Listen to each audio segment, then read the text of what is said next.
স্বাগতম, শুভেচ্ছা স্বাগতম, রংপুরের আগমন। পরীক্ষা শেষ হওয়ার আগে তদবিরের পেছনে দৌড়িয়ে যাবে, যেমন মামার কাছে যাইতে হবে, খালার বাবার চাচার মামার খালুর বিয়াই, তারপর তারে ধরে অমুকে ধরতে হবে চাকরির জন্য না। অটোমেটিক যুব সমাজের কর্মসংস্থান তৈরি করবে, যুব সমাজের কর্মসংস্থান তৈরি করতে হবে।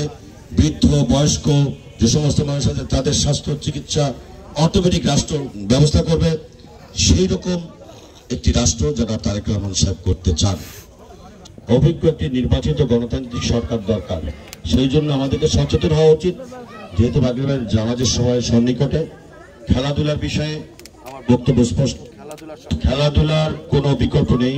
স্বাস্থ্য শরীর ঠিক রাখার জন্য খেলাধুলা সংক্রান্ত আমার এলাকা সহ যত এলাকা আছে খেলাধুলা সংক্রান্ত ছাত্র যুবকরা যে ধরনের ভূমিকা নেবে আমি তাদের পাশে সবসময় থাকতে চাই। খেলাধুলার মধ্য দিয়ে আমাদের শারীরিক গঠন ঠিক রাখতে হবে। এই যে আমাদের আরাফাত রহমান কোকো সাহেব, চিহ্নতন তাকে, জিয়া রহমান সাহেবের সন্তান আরাফাত রহমান কোকো, তিনি কোনো পদে ছিলেন না, মন্ত্রী ছিলেন না, কিছুই ছিলেন না, কিন্তু বাংলাদেশ বিশ্বের দরবারে ক্রিকেট এবং খেলাধুলাকে বিশ্বের দরবারে পরিচিত করার জন্য তিনি পিছন থেকে কাজ করেছেন। বিশ্বের দরবারে বাংলাদেশকে ক্রীড়া জগতে পরিচিত করার জন্য মজবুত ভিত্তি রচনা করেছেন জনাব আরাফাত রহমান কোকো। অতএব এই ক্রীড়াঙ্গনের যত সফলতা হবে, এই ক্রীড়াঙ্গন যতদিন বাংলাদেশ উন্নতির শিখরে আরোহণ করবে ততদিন পর্যন্ত আমরা আরাফাত রহমান কোকোর জন্য দোয়া করব।